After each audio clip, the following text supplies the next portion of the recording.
স্বামী স্ত্রী কিংবা স্ত্রী স্বামীর লজ্জাস্থানে উত্তেজনাবশত মুখ লাগাতে পারবে কিনা। কোনো মহিলা কি তার স্বামীর সন্তুষ্টির জন্য হাত বা পায়ের পশম শেভ করতে পারবে কিনা। মাসিক চলাকালীন সময়ে সূরা কেরাত শোনা যাবে কিনা। এরপরের প্রশ্ন হলো, বিয়ে উপলক্ষে স্ত্রীকে দেওয়া কাপড় চোপড় সাজসজ্জার জিনিসপত্র অলংকার মহারণা হিসাবে ধরতে পারবো কিনা। পরের প্রশ্ন হলো, স্ত্রী যদি ডিভোর্স লেটার পাঠান, স্বামী তাতে স্বাক্ষর না করলে ডিভোর্স হিসাবে গণ্য হবে কিনা। চিকিৎসার উদ্দেশ্যে এমনটা করা যাবে কিনা। করেন করে আয়াতকে লিখিত আয়াতের অংশকে পুড়িয়ে ছাই করে শরীরে মাখা। নির্দিষ্ট একটি গরু দিয়ে কোরবানি করব বলে নিয়ত করেছিলাম, কিন্তু গরুটির নতুন বাচ্চা হওয়ায় গত ঈদে কোরবানি করা হয়নি। এখন সামনের বছর পর্যন্ত রাখা আমার জন্য কষ্টসাধ্য, কি করতে পারি। এরপরে প্রশ্ন হলো, বড় ভাইয়ের একটি কিডনি অকেজো হয়ে গেছে, অন্যটিও সমস্যাযুক্ত। আমি পরিপূর্ণ সুস্থ আলহামদুলিল্লাহ। আমি চাচ্ছি তাকে একটি কিডনি দান করতে, শরীয়তে এর বিধান জানতে চাই। এরপরে প্রশ্ন হলো, এক ব্যক্তি দুজন স্ত্রী রেখে মারা গেছেন, একজন নিঃসন্তান, আরেকজনের 3 ছেলে। এখন সম্পদ কিভাবে বন্টন করা হবে। কোনো মহিলা কি তার স্বামীর সন্তুষ্টির জন্য হাত বা পায়ের পশম শেভ করতে পারবে কিনা। স্বামীকে খুশি করার জন্য হাত বা পায়ে যদি অতিরিক্ত পশম থাকে, মেয়েদের সাধারণত যেটা থাকে না, তো সেটা আপনি রিমুভ করতে পারবেন।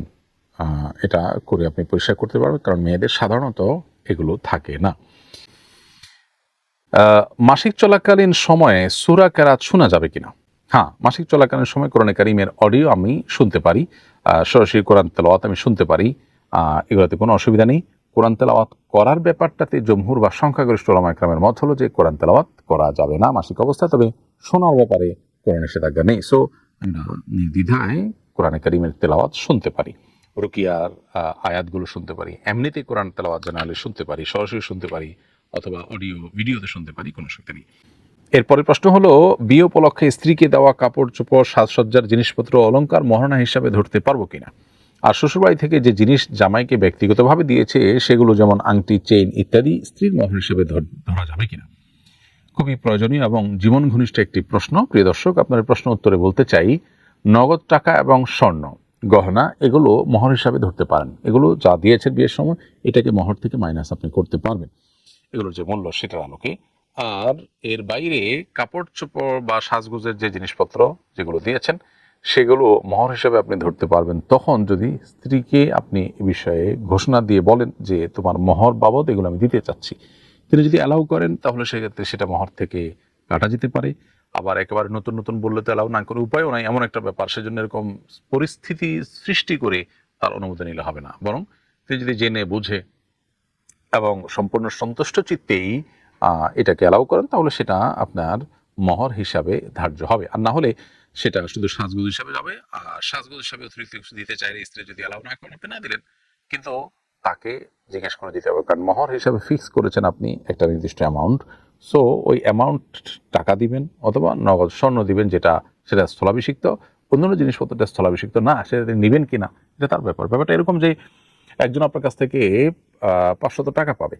আপনার ফলের দোকান আছে, সেই ফলের দোকানের সামনে গেলেও আপনি 500 টাকার আপেল কিনে তাকে একটা প্যাকেটে দিয়ে দিলেন। তিনি জিজ্ঞেস করলেন কি জিনিস এটা, বললেন যে ওই যে 500 টাকা পাবেন না, যে আপেল দিয়ে দিলাম। ব্যাপারটা এরকম হয়ে গেল, আমি 500 টাকা পাবো, আপনি আমাকে আপেল দেওয়ার কি। আমি যদি আপেল অ্যাকসেপ্ট করি যে ঠিক আছে 500 পাবো, আমি এটা নেবো, তাহলে ঠিক আছে। এই জন্য স্ত্রীর অনুমোদন লাগবে এখানে, না হলে এটি মহর হিসাবে ধর্তব্য হবে না। আজকাল অনেকে বিয়ের বাজারের পুরাটাকেই মহরের মধ্যে গণ্য করে ফেলে, স্ত্রী বা স্ত্রীর পরিবার পক্ষ তাদের অনুমোদন ছাড়া। এটা জায়েজ নাই। আর শ্বশুরবাড়ি থেকে জামাইকে যদি কোনো আংটি বা জাতীয় কোনো কিছু দেয়, সেটা জামাই যদি তার স্ত্রীকে মহর হিসাবে পরিশোধ করতে চায়, ওটা দিয়ে পরিশোধ করতে পারে। কিন্তু সেটা আবার যৌতুক হিসাবে আসলো কিনা সেটা প্রশ্নের বিষয়। যদি যৌতুক হিসাবে আসে, চুক্তি করে নেওয়া হয়, অথবা তাদের কষ্ট হয়, তারপরে তারা সমাজে রক্ষার জন্য দিয়ে থাকে, তাহলে ওটা গ্রহণ করাই উচিত হবে না। আর যদি তাদের অডেল থাকে, কেউ তাদেরকে দিয়েছে উপহার হিসাবে স্বামীকে, জামাইকে, তাহলে সেক্ষেত্রে জামাই স্ত্রীকে যেহেতু গহনা, সো সেটাকে মহর হিসাবে পরিশোধ হিসাবে দিতে পারবে। তিনি পেয়েছেন, তিনি মালিক হয়ে গেছেন, এখন স্ত্রীকে তিনি আবার মহর হিসাবে দিতে পারবেন। এরপরে প্রশ্ন হলো, স্ত্রী যদি ডিভোর্স লেটার পাঠান, স্বামী তাতে স্বাক্ষর না করলে ডিভোর্স হিসাবে গণ্য হবে কিনা। স্ত্রী যদি ডিভোর্স লেটার পাঠান, তাহলে সেক্ষেত্রে দেখতে হবে যে স্ত্রীর অর্পিত তালাকের তাফবিজ নেওয়ার ক্ষমতা ছিল কিনা। যদি কাবিননামার 18 নম্বর কলাম পূরণ হয়ে থাকে এবং স্ত্রীকে স্বামী অর্পিত তালাকের পাওয়ার দিয়ে থাকেন, তাহলে সেই পাওয়ার বলে স্ত্রী যদি ডিভোর্স লেটার তৈরি করে এবং নিজের প্রতি নিজে তালাক গ্রহণ করছেন এই মর্মে লেখা দেন, তাহলে সেই কাগজ স্বামীর কাছে পাঠিয়ে দিলে যে শর্ত সাপেক্ষে অর্পিত তালাকের পাওয়ার স্ত্রী দেওয়ার ছিল সেই শর্তটা যদি পাওয়া যায় তাহলে অটোমেটিক তালাক হয়ে যাবে, তিনি লিখে দিলেই। এখানে স্বামীর স্বাক্ষরের প্রয়োজন নেই। আর যদি ব্যাপারটা এরকম হয় যে স্ত্রীর অর্পিত তালাকের পাওয়ার ছিল না, কিন্তু স্ত্রী স্বামীর কাছে তালাক চেয়েছেন এবং স্বামী সেখানে স্বাক্ষর দিয়ে অনুমোদন করেছেন, তাতে তালাক পতিত হয়ে যাবে। বিষয়টি দেখার যে মূলত বিষয় যে এখানে অর্পিত তালাকের পাওয়ারটা স্ত্রী পেয়েছিলেন নাকি পাননি, তার উপর নির্ভর করবে এটি। এরপরে প্রশ্ন হলো, আমি জাদুগ্রস্ত একজন রাখি, তিনি কোরআনের আয়াত সলতে বানিয়ে পুড়িয়ে তার ছাই শরীরে মাখতে বলেছেন, চিকিৎসার উদ্দেশ্যে এমনটা করা যাবে কিনা? কোরআন আয়াতকে, লিখিত আয়াতের অংশকে পুড়িয়ে ছাই করে শরীরে মাখা, এটা কোরআনের প্রতি অবমাননা এবং অসম্মানের শামিল। এ কাজ থেকে বিরত থাকতে হবে। জাদুগ্রস্ত হলে সেটার শরীরসম্মত রুকিয়ার বহু উপায় আছে। কোরআন কারীমের আয়াত, বিশিষ্ট আয়াতগুলো তেলাওয়াত করে পানিতে ফু দিয়ে সেটা দিয়ে গোসল করার, বড় পাতা সহ গোসল করার একটা প্রসিদ্ধ নিয়ম আছে। এর বাইরে আরও কোরআন এবং হাদিসের আলোকে যে রুকিয়া বা ঝাড়ফুঁক হতে পারে সেগুলো কোনোটি আপনি গ্রহণ করতে পারেন, কিন্তু এই পদ্ধতিটি দেখে বোঝা যাচ্ছে যিনি এটা দিয়েছেন তিনি কোরআন এবং হাদিসের আলোকে শরীয়ত সম্মত ঝাড়ফুঁক করেন না। এটা থেকে আপনার বিরত থাকা উচিত এবং বেঁচে থাকার চেষ্টা করা দরকার। নির্দিষ্ট একটি গরু দিয়ে কোরবানি করব বলে নিয়ত করেছিলাম, কিন্তু গরুটির নতুন বাচ্চা হওয়ায় গত ঈদে কোরবানি করা হয়নি। এখন সামনের বছর পর্যন্ত রাখা আমার জন্য কষ্টসাধ্য, কি করতে পারি? কোরবানির জন্য কোনো গরু যদি কেউ রাখের নিয়ত করেন তাহলে ওই গরুটি কোরবানি করতে হবে, এমন কোনো বাধ্যবাধকতা নেই।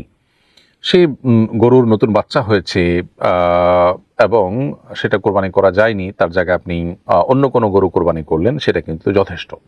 যদি মানত হয়ে থাকে যে এই গরুটাই আমি কোরবানি করবো, এরপর আমি মানত করলাম, তাহলে সেক্ষেত্রে সেটাই আপনাকে কোরবানি করতে হবে।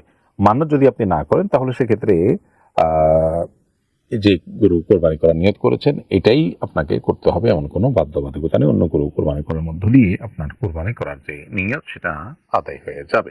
মানত যদি আপনি করে থাকেন তাহলে এই গরুই কোরবানি করতে হবে। কোরবানির সময় চলে গিয়ে থাকলে পরবর্তী কোরবানির জন্য অপেক্ষা করবেন, তারপরে এই গরু কোরবানি করবেন। এরপরে প্রশ্ন হলো, বড় ভাইয়ের একটি কিডনি অকেজো হয়ে গেছে, অন্যটিও সমস্যাযুক্ত। আমি পরিপূর্ণ সুস্থ আলহামদুলিল্লাহ। আমি চাচ্ছি তাকে একটি কিডনি দান করতে, শরীয়তে এর বিধান জানতে চাই। দর্শক, মানুষের অঙ্গ দান করা জায়েজ আছে কিনা এ ব্যাপারে ওলামাদের মধ্যে একাধিক মত আছে। অনেক ওলামা একরাম সেটিকে না জায়েজ বলেন, অনেকে জায়েজ বলেন। জায়েজ হওয়ার মতটি অধিকতর শক্তিশালী নানা কারণে। আরব ওলামা একরাম জায়েজ বলেন এবং উপমহাদেশের ওলামা একরামের অনেকেই জায়েজ বলেন। তবে যারা জায়েজ বলেন তাদের সবাই শর্ত সাপেক্ষে জায়েজ বলেন, এবং এর মধ্যে একটা শর্ত হলো এটা বিক্রি করা যাবে না, দান হতে হবে নিছকই কোনো বিনিময় ছাড়া। অতএব এটির অনুসরণ করে আপনি চাইলে আপনার ভাইকে কিডনি দিতে পারেন। স্বামী স্ত্রী কিংবা স্ত্রী স্বামীর লজ্জাস্থানে উত্তেজনাবশত মুখ লাগাতে পারবে কিনা, এটা ঘৃণ্য কাজ ইসলামী শরিয়াতে। এটি আর কিছু না হলো মাকরুহ, কমপক্ষে হারাম সরাসরি না হলো মাকরুহ, অপছন্দনীয় কাজ। এরপরের প্রশ্ন হলো, এক ব্যক্তি দুজন স্ত্রী রেখে মারা গেছেন, একজন নিঃসন্তান, আরেকজনের 3 ছেলে। এখন সম্পদ কিভাবে বন্টন করা হবে? যিনি মারা গেলেন তার একজন স্ত্রীর যেহেতু কোনো সন্তান নেই, আরেকজন স্ত্রীর সন্তান আছে, অতএব সব মিলিয়ে মৃত ব্যক্তির সন্তানদের জন্য একটা ভাগ থাকবে আর উভয় স্ত্রীর জন্য একটা ভাগ থাকবে। উভয় স্ত্রীর জন্য থাকবে হলো 1/8, অর্থাৎ 8 ভাগের 1 ভাগ পাবেন দুনো স্ত্রী, হাফ হাফ করে 8 ভাগের 1 ভাগের। আর অবশিষ্ট যা থাকবে সেটা 3 ছেলে তারা পাবে। যদি অন্য কোনো ওয়ারিশ না থাকে, মৃত ব্যক্তির মা থাকতে পারেন, বাবা থাকতে পারেন, সেক্ষেত্রে তাদের অংশ থাকবে, এরপরে বাকিটা 3 ছেলে সমানভাবে পাবে।